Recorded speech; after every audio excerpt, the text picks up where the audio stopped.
Welcome to our session. Thanks for being here.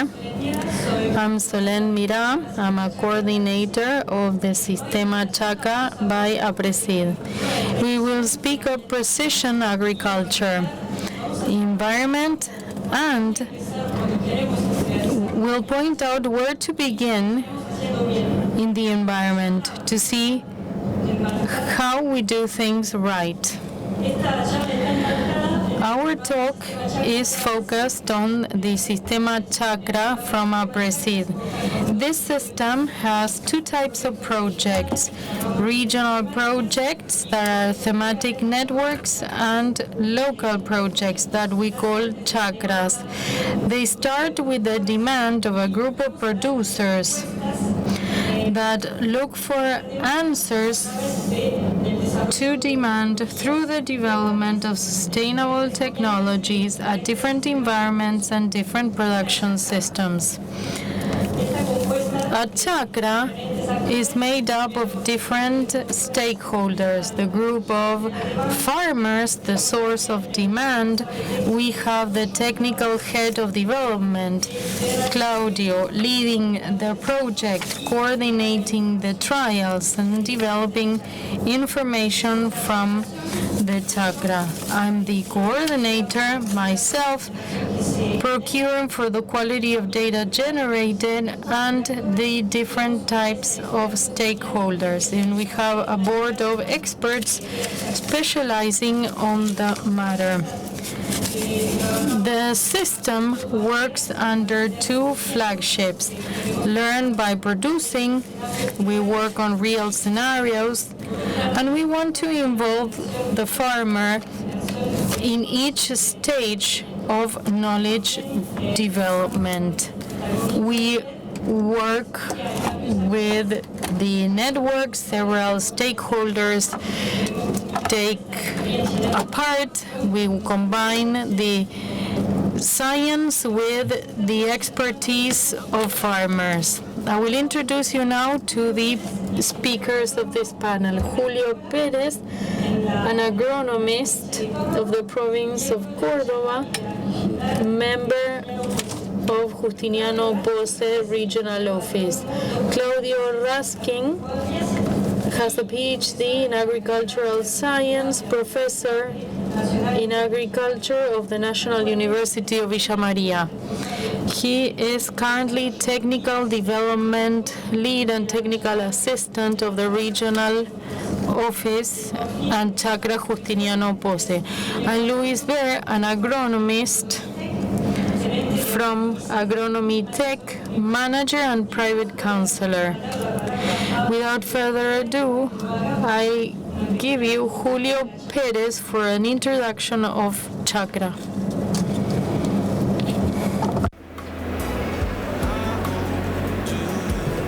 Bueno, buenas tardes. Como dijo, ya soy miembro de la chakra. As I said, I'm a member of this chakra or ranch. It was founded in 2014. Back at that time, we had water surplus at the high layers and the lower water table. The proposal initially at the chakra was to make efficient use of water, increase water consumption, and what early on was a problem, we wanted to turn it into an opportunity. That, with time, the water table fell, there was no surplus anymore. So we turned to being efficient in use, efficient consumption. With the harvest maps, we saw high variability amongst the lots. In the area where we work, towards Belleville, we found that within a given plot, you can have class 3 and class 6 soils. That great variability can be seen in the harvest maps. And so we were encouraged to do variable management to optimize resource use. In my case, in 2020, I incorporate a sower. I had used that technology before, but we were invited to test it. So we start with this.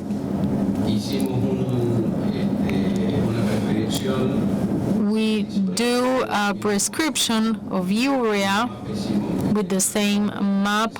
We do the seed density and the primer with 4 management zones. The blue stripe is the traditional producer management. Dosing for the best area of the lot, sowing the entire lot the same way. So we had the same density in the red that in the green. We cut across the 3 zones. On the right, you see the sowing map. That map correlates highly with the prescription. Once harvested, this is the analysis. The blue zone on fixed management, 87,000 seeds per meter. Urea and primer. In the red one, the worst zone in the field, all supplies were cut in half. And we had 935 kilograms more. In the area with less inputs, which is a 15%. Zone 2, 3, and 4, there was always a positive response. Even in zone 4, the best zone in the plot, if we dropped the density 2, we would obtain a small difference, 100 kilograms, barely. But that's what drove us to think that we had to keep going down this way. Now, essentially, you need to start with a good environmental process. Not all plots are variable. Claudio will show you how to check plot variability. Indeed, you shall see that lots can be variable at given times. Under good weather conditions, some plots can be uniform, homogeneous, but when you have issues about water availability, some areas are marked where yield drops.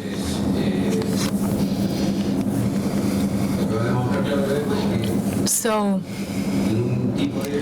Claudio will share it. In that type of plot, you can prescribe variable or fixed, knowing how you start and what kind of a year you think you'll have. That's why we say that prescription needs to be made with the producer, the farmer who knows the lot, who knows the plot. Because you may have to prescribe 1 year for variable and the other one non-variable, all on the same plot. And now Claudio will follow.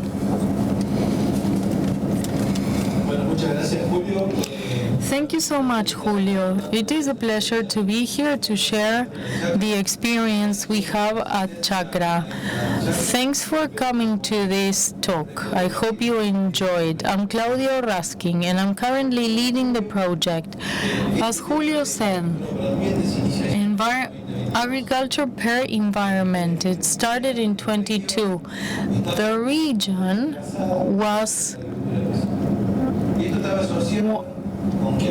cannot catch up with precision agriculture yet. Water excess, the water table level differences make water availability unstable. Look at the quality of the plot. This was the reality in 2016, 2017, 2018. We started with a profile for sowing. The depth of the water table was 1 to 2 meters deep. At that time, the 3 first campaigns within this series have stable and high yields. Once the water table went away, 6 meters deep, yield starts dropping, and so it overexpresses variability. The farmer on the harvester sees it, so the objective is to start harvesting per environment. Within a plot, that replicates 2. We divided it in 5 environments, and when you cross these 5 with a yield map, this corn from 2021, from one to the next, the yield was the same with associated variability that's quite stable. And when you move on to campaign 2021-2022, when the water table is deeper, these same environments show significant differences in soybean crop. This environment, which is the lowest plot with the greatest potential for growth to reach 5 tons, and this green one in a high topographic position, performance 4 to 3 tons. So it's a 2-ton difference depending on the environment. And the water availability increased water stress. Here there's a difference of about 3 meters in distance, so it was a substantial change, which showed that yield could be stable in a water scenario like this one. To catch up with the precision agriculture concepts, first we need to adapt the environment. Is it a uniform lot or is it variable? How many management zones does it have? Is it stable throughout time? Once you define your management zones or the way you manage a lot, you do a prescription. That ambient has many pieces of data: green index, conductivity, temperature, gradient, and yield. Yield is the one that helps the most. So once you propose a challenge and you understand clearly where you want to go, because this was a producer demand, we set 2 objectives.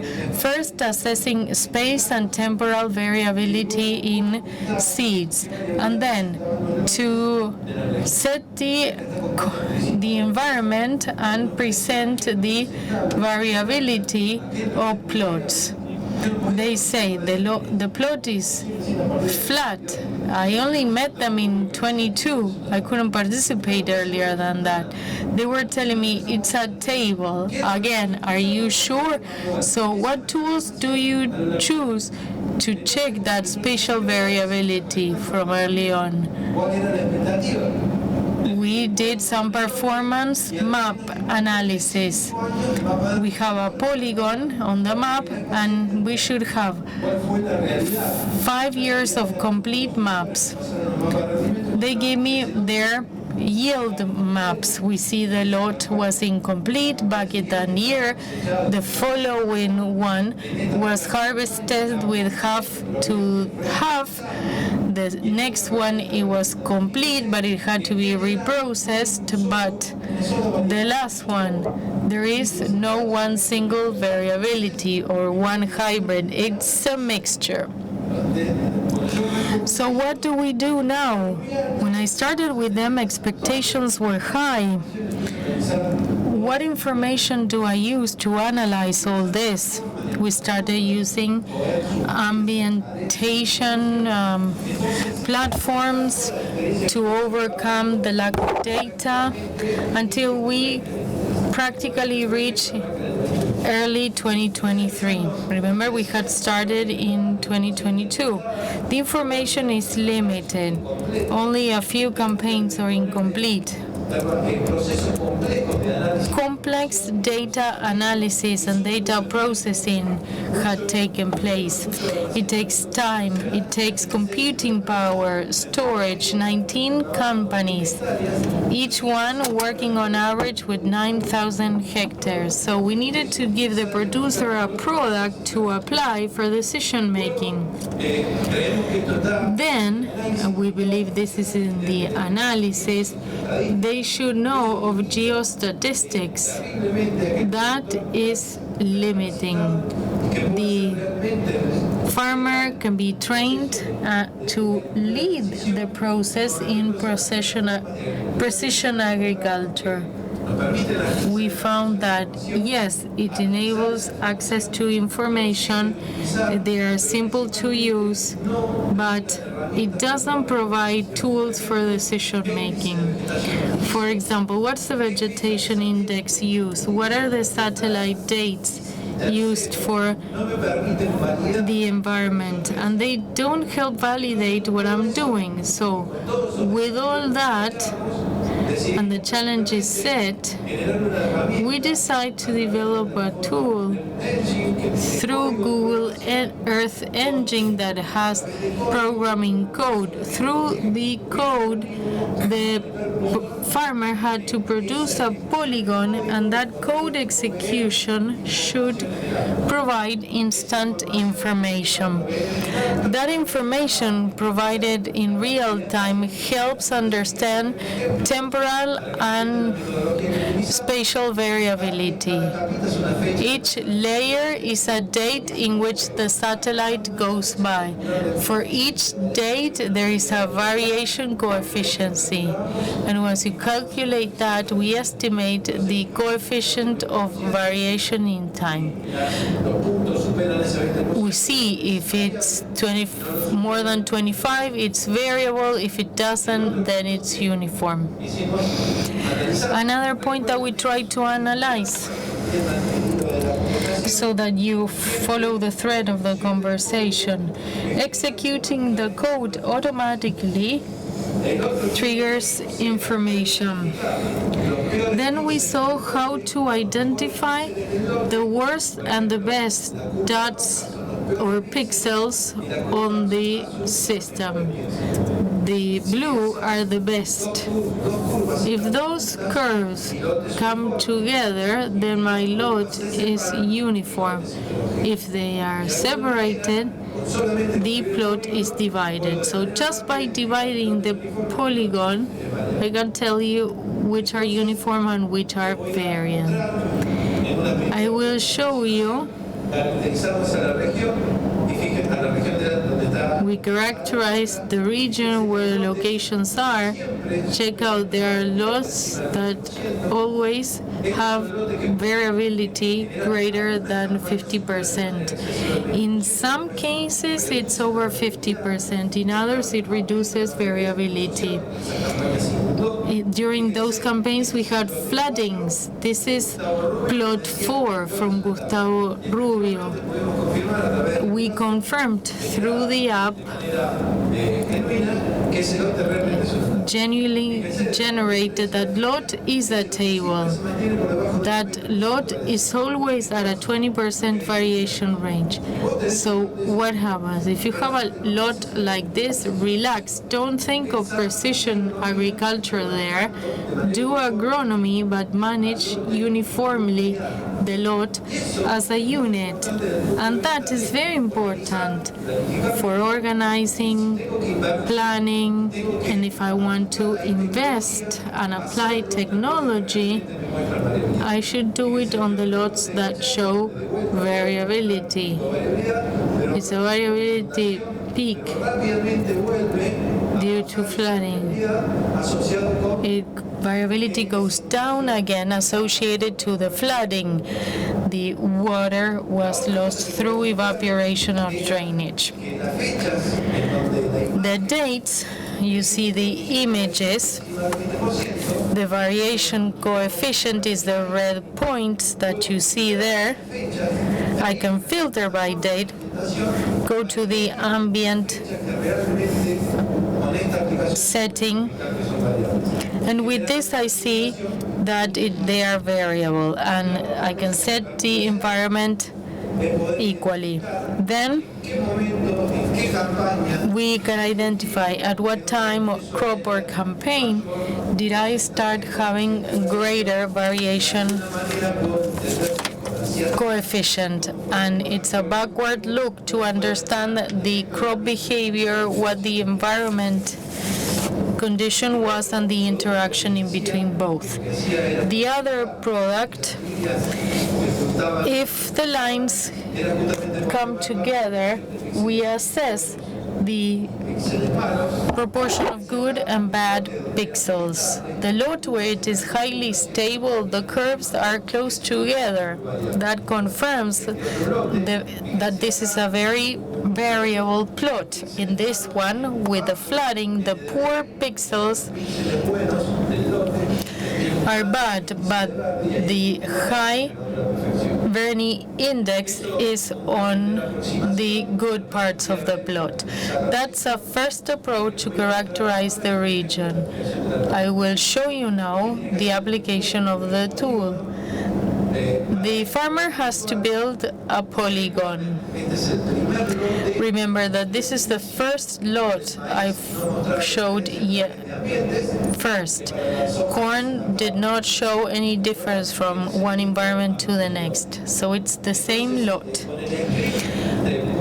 With script, you can filter the information from 2013 to date. The condition is pull up images that are not cloudy, so I avoid the cloud effect.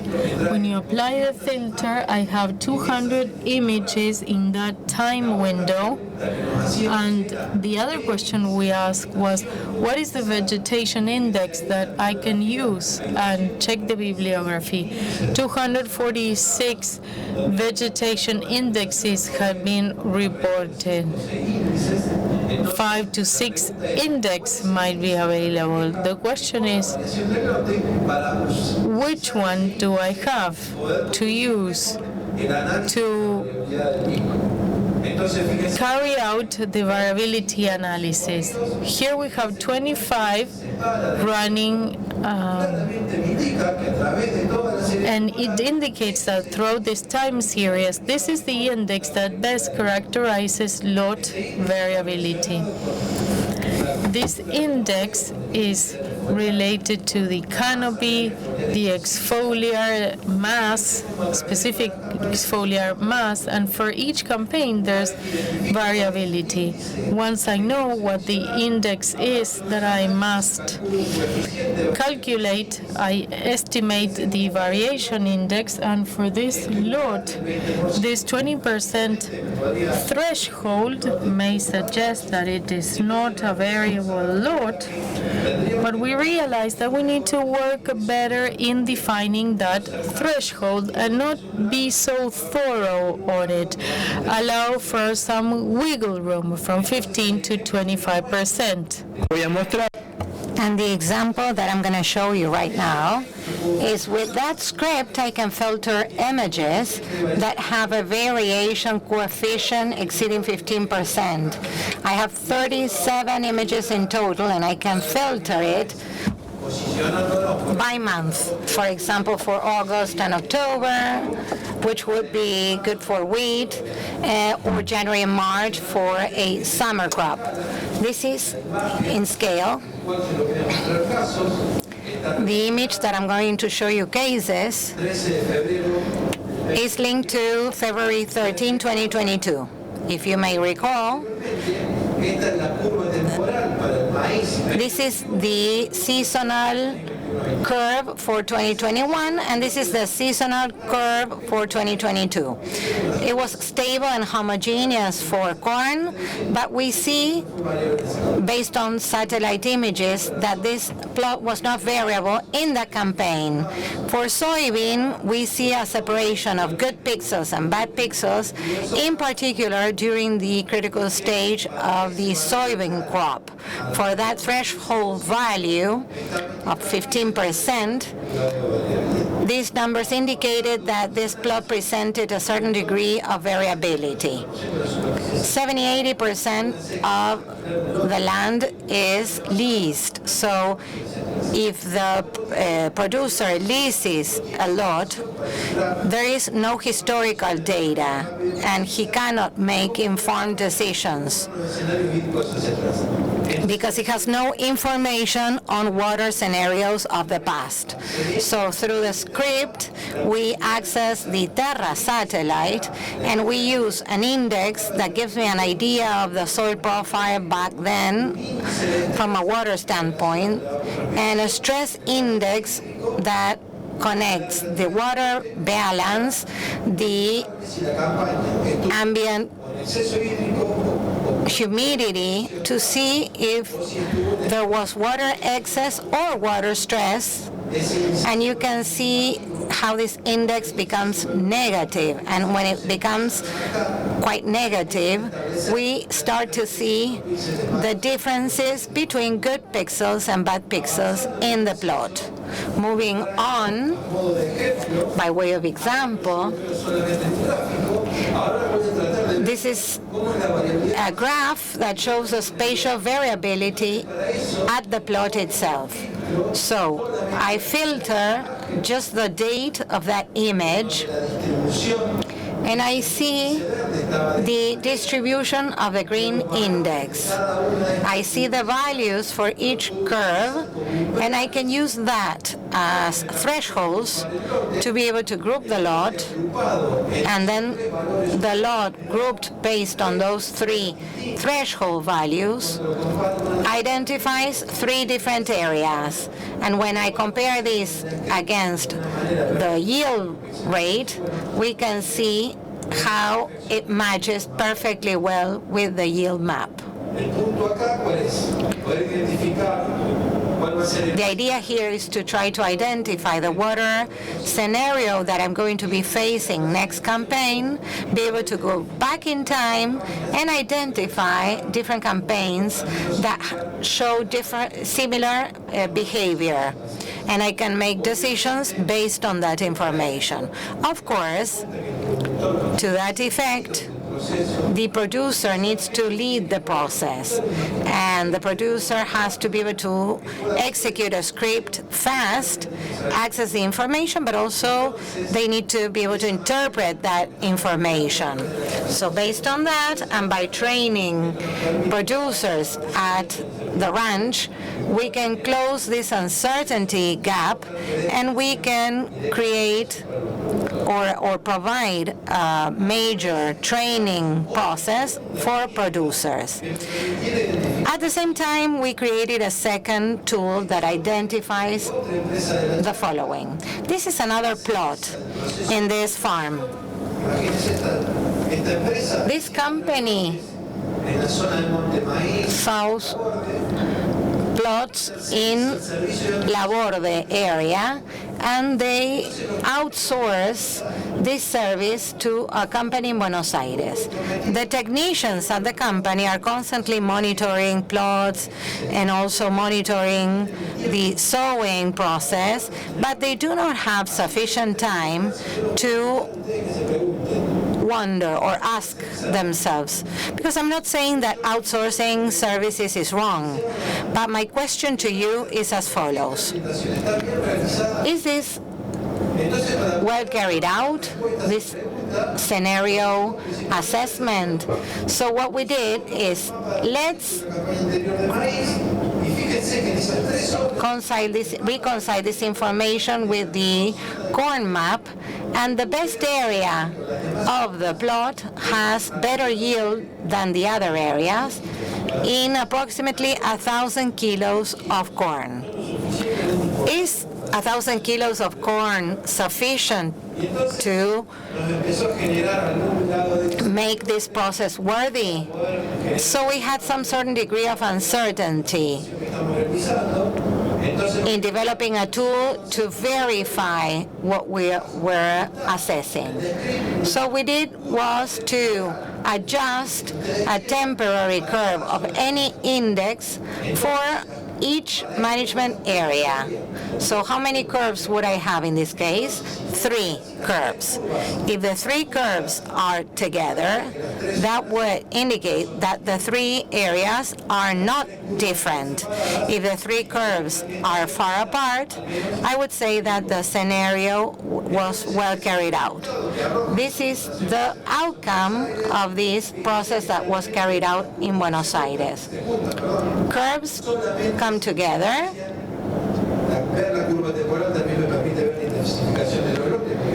and if I see the time curve, I can see the intensification. This is maybe wheat around critical stages, and this would be soybean, wheat, or wheat corn. Although we see that there are some curves that are together and the differences in yields is going to be low, this has to be better assessed. Variability in yield for each area is quite high, so the plot needs to be better assessed. The plot here has a low area, a marked low area. And even if this process was not carried out correctly, I have a change in the rankings in the color curves. The blue curve is the worst area of the plot. The blue curve is the best area of the plot, and we see how it varies. There are campaigns where the best area has good performance, and in other campaigns, the best area has a different behavior. This could be associated with the quality of each area, if these low areas accumulate water or not, or if there will be any peaks. Analyzing these curves, I can interpret something that is very important, which is related to stability of management areas throughout the years. Once we have adjusted this, the ambient assessment, we can understand the temporary curves, and we can identify any changes in rankings for each curve. To conclude, based on all our experience, we understand, or we reach the conclusion that implementation of AP is not a simple task. It calls for knowledge and a lot of agronomy understanding. Can it be outsourced? Well, the producer needs to lead the process. We need to rethink the way in which we connect information and interpret information to better understand the scenarios and make better decisions, also for the next campaign. This is a takeaway message. The model to scale up AgTechs, we don't want it to cover the forest. What do we mean by that? Precision crop AgTech is not producing information in a simple and fast way, or sufficiently fast to allow us to respond and to be able to decide if I have to go for precision crops or not. Well, this causes or creates uncertainty or anxiety, and through this process, we can make better decisions. The most relevant issue of this process is that we provided major training courses, training sessions together with producers so that they can lead the process. It's all about learning by doing or learning by producing, and horizontal protagonism of producers trying to answer questions that come up in the field every single day. We will be available to answer questions at the Q&A session. Verri is an expert on this topic, and he will share his perspective from the private segment.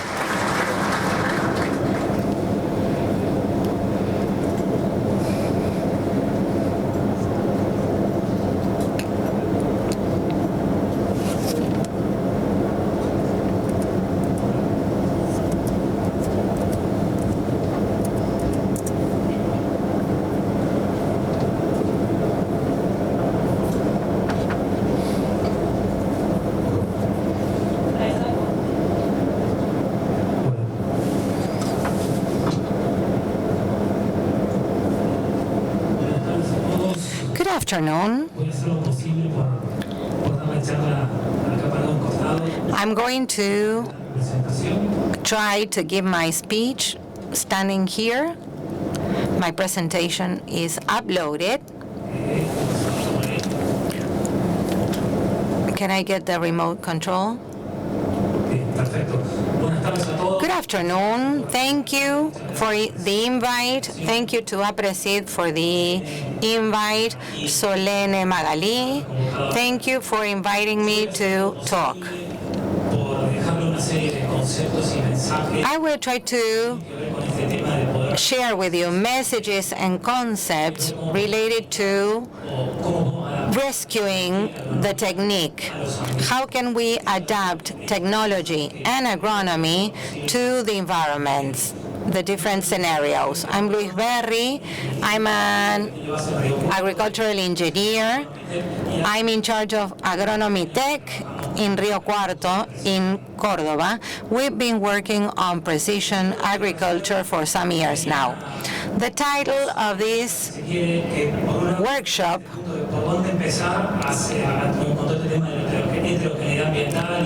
touched on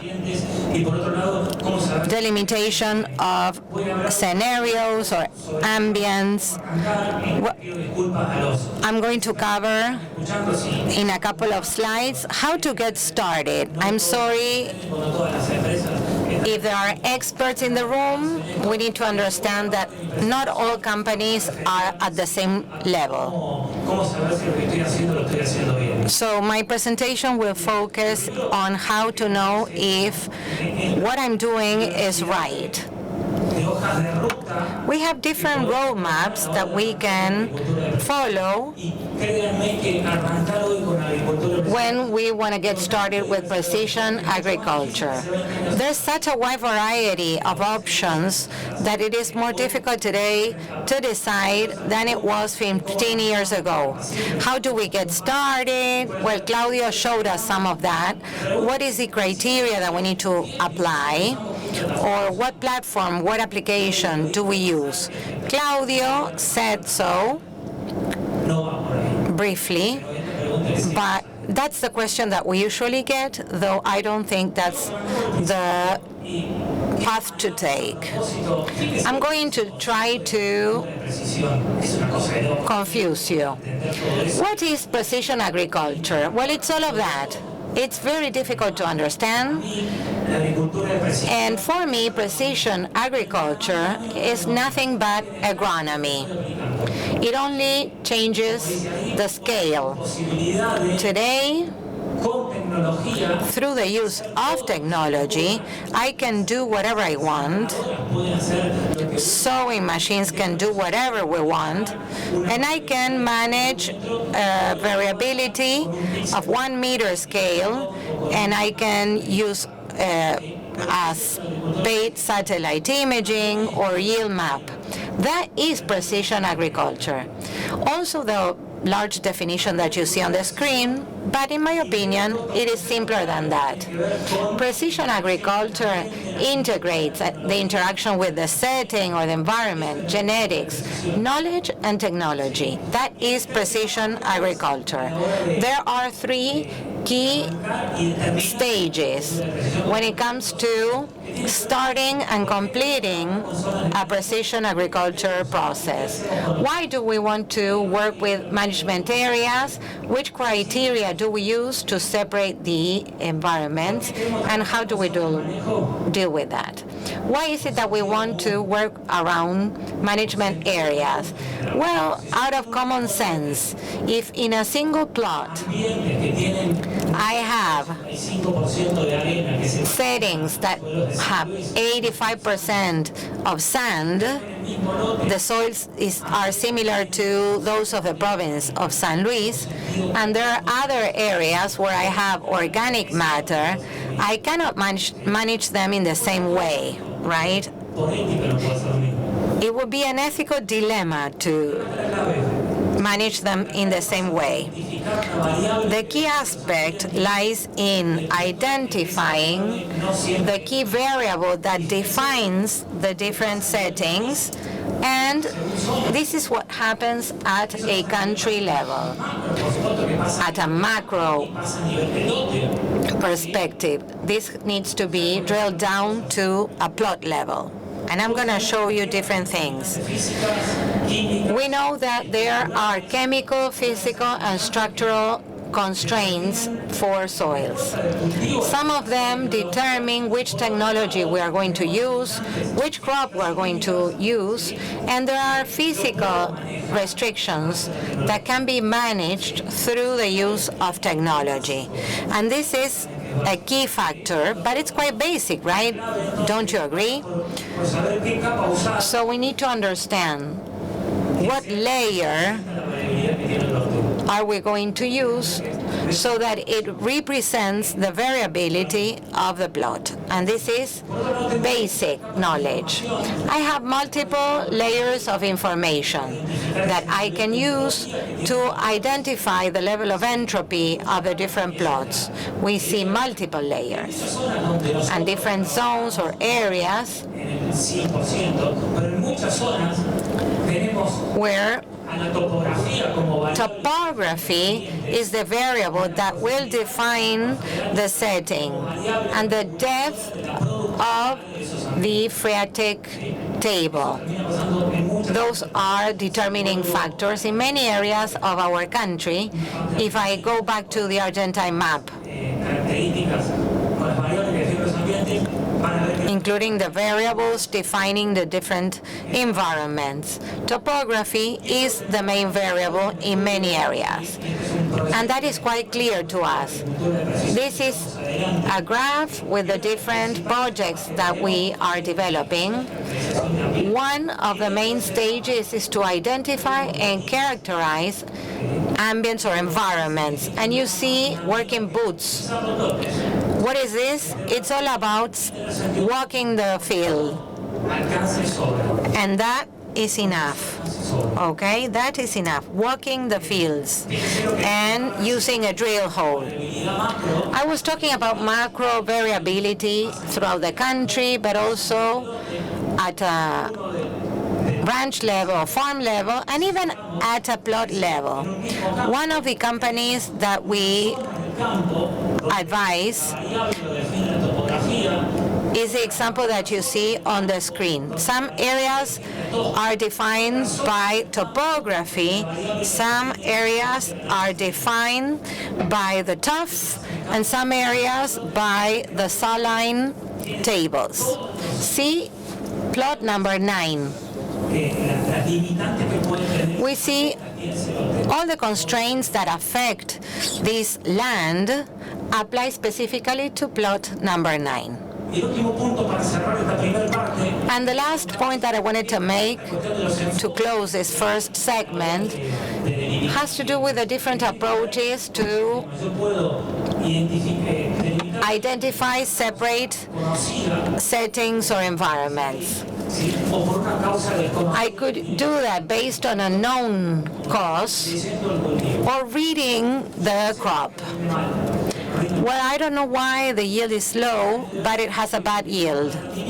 I can see the yield map, and as Claudio was saying, somebody who never goes out on the field and sees the red color, which represents low yield, but that red could be caused by the presence of tuff or a saline table, and maybe a platform just says that it's color-coded red without understanding why. The second part of my presentation has to do with whether I know, or to know whether what I'm doing is right or wrong. We call this trying to find the fifth leg of a cat, and we love doing that. It would be great if you could all join us in trying to find the fifth leg of the cat, which implies learning from precision agriculture and learning from data. So how do I know if I am limiting the management area well? Experts, researchers in Argentina and in the US are working on this. There is no single way of checking if what I'm doing is right.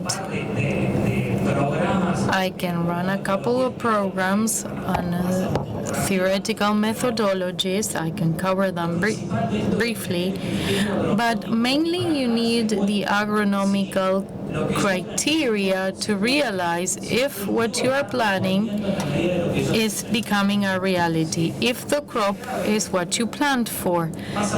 And the key lies here, the assessment of how environment behaves. What is the problem?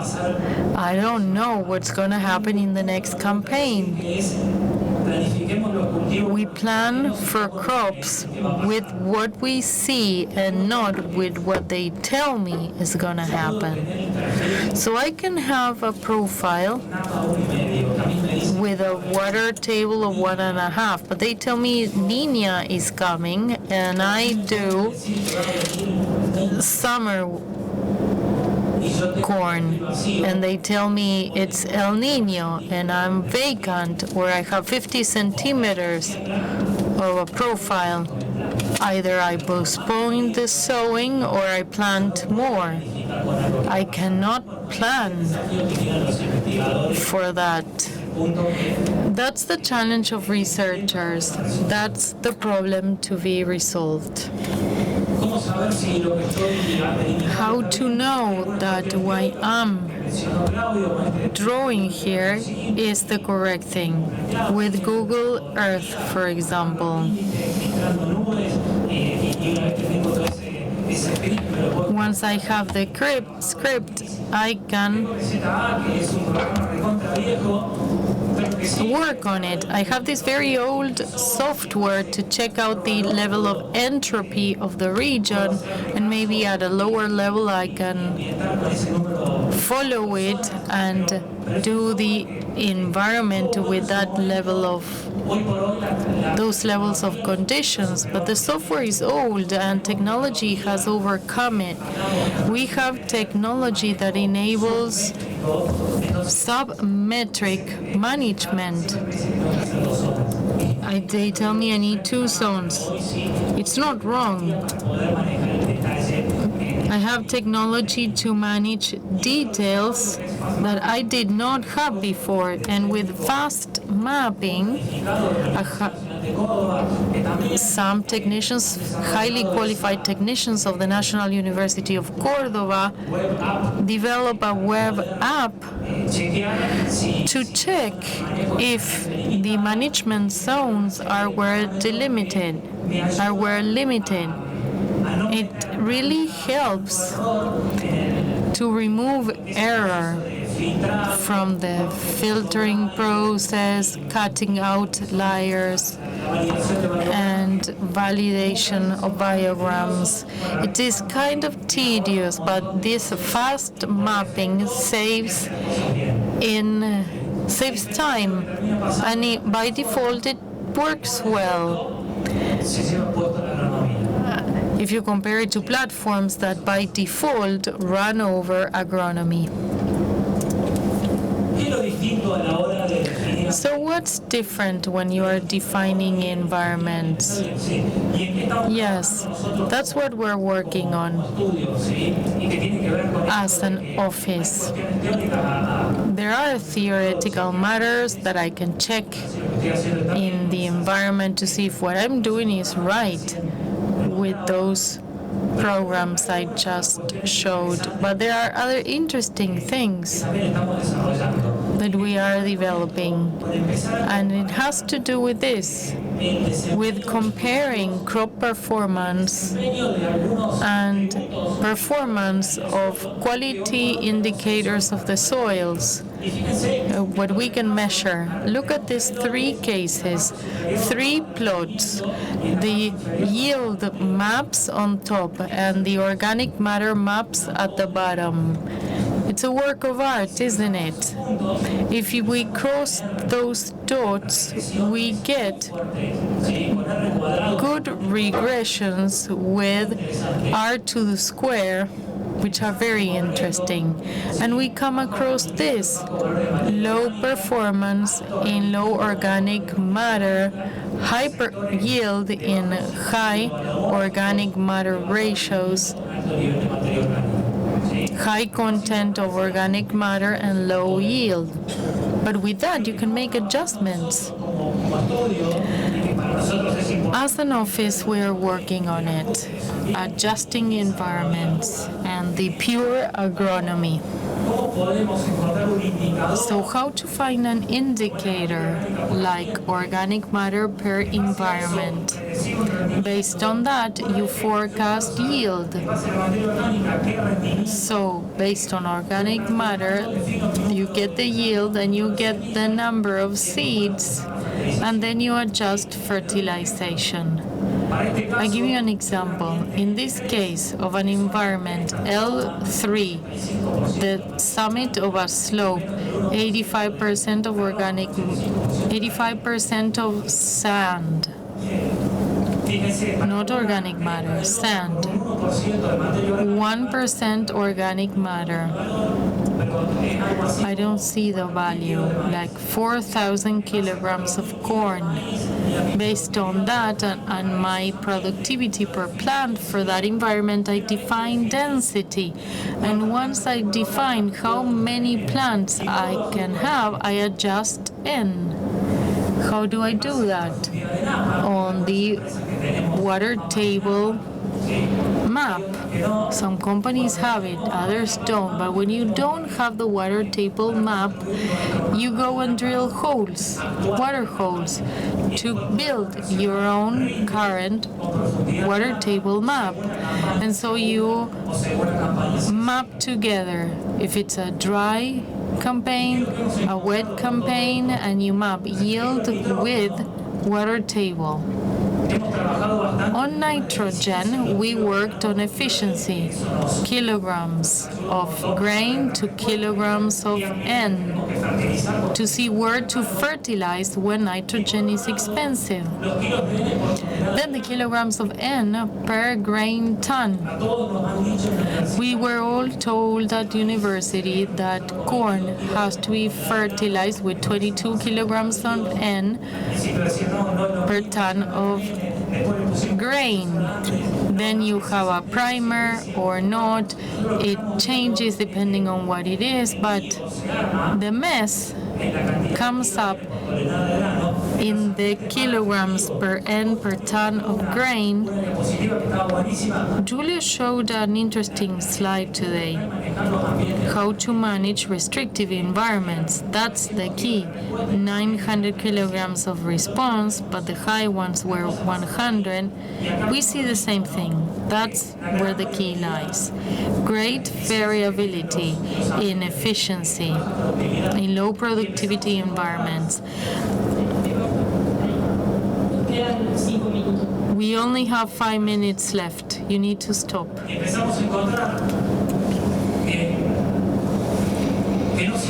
And so you find that you don't always get 22 kilograms.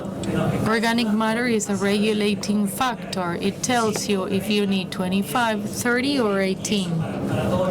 And that for all environments. for L3, L1 environments, ML1, B2, and B1. That's what we're working on, and that's for corn and wheat. And something new, looking at data, taking out environment behavior, multi-annual temporality. We're talking about this point, not tough in low production fields and high production fields. Is it low and stable, like a saline soil, low production and stable? The water is the limiting factor because when it rains it yields, or is it high production and stable, where every year the water table is 1.5 meters deep, or high production and stable when the table goes up and down, so you get a cap. That's what we're working on, and it has to do with all these types of environment, how they behave, and the challenge lies there. Not just see if it's a high or low environment, but check out the behavior throughout the years. To conclude, data analysis, technology, and knowledge allow us to find stable, robust indicators in order to be precise, adjusting water table adjustments, defining environment behavior. And precision agriculture has allowed to understand spatial variability of features like the quality of soils. 2 more slides. Precision agriculture is the evolution of agriculture. These are techniques that make a trend. As you see, service crop, no tillage, greenhouse gas emissions. I'm not going back ever. Once you start, you don't go back.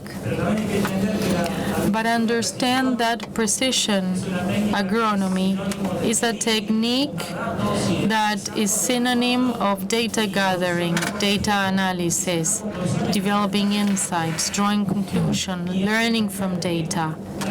Learn that precision agriculture is part of an ecosystem, a biological ecosystem to be assessed long-term and not in a single campaign. On the other hand, too, this technology boom, the platform boom, will make processes efficient. It will improve them, but it is up to us and not up to the technology. Agronomists, we have the tools to make the most of the data generated by sensors on machinery. Combining technology and people, we all benefit. Technology per se doesn't help. Without an agronomist reading the data, it's useless. We are called the partners of the platforms to use them. 10 years ago, they would charge you for using them, and now they are for free. In Clarín newspaper, for example, you can mark a plot and get the details of it on a map, but decisions are made by people. And be clear, we need to think of open, comprehensive agriculture. Include everything around it, and all the data generated allow you to speak with people who are not in our industry. Open dialogue based on data and not on guessing. No platform will give you better data than the ones you generate and analyze. Thank you.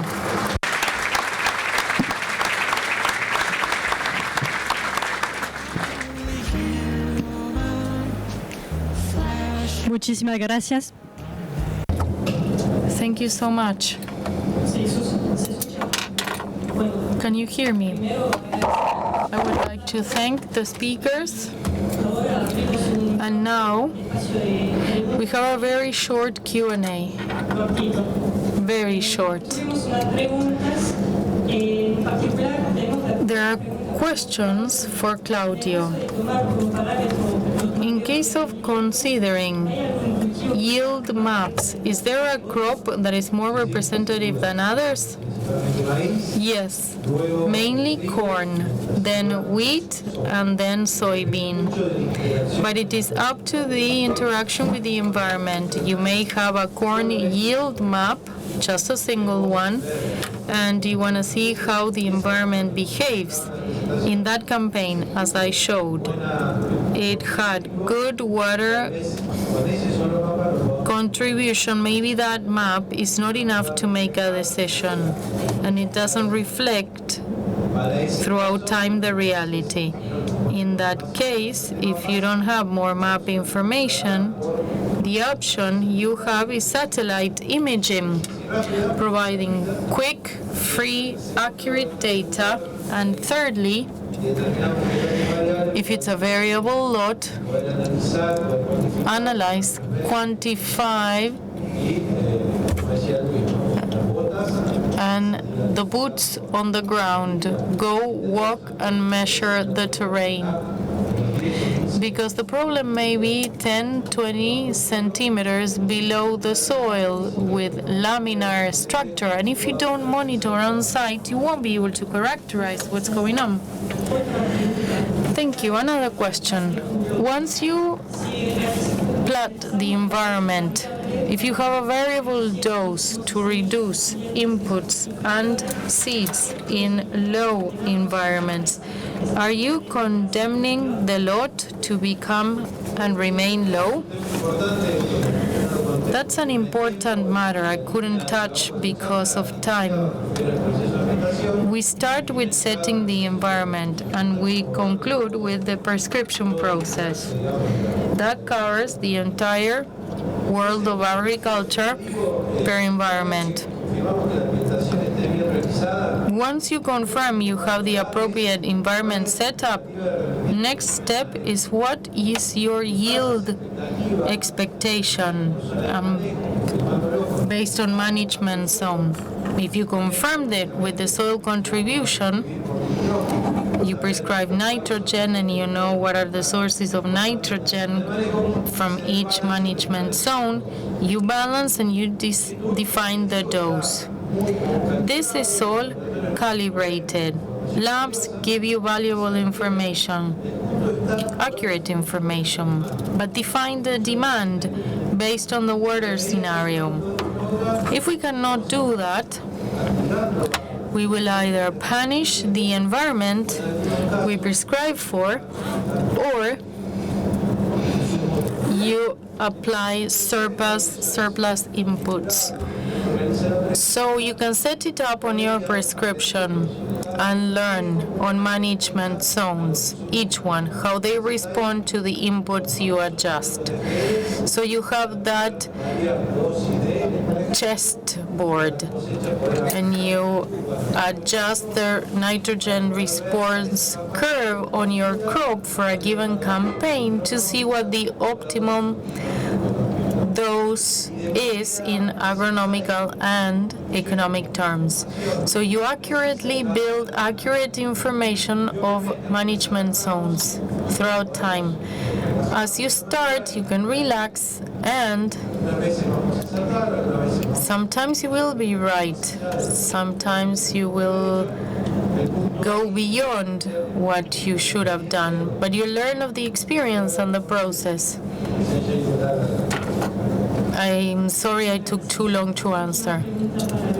Last question to Luis. Do you have data to correlate organic matter with yield in the southeast of Buenos Aires?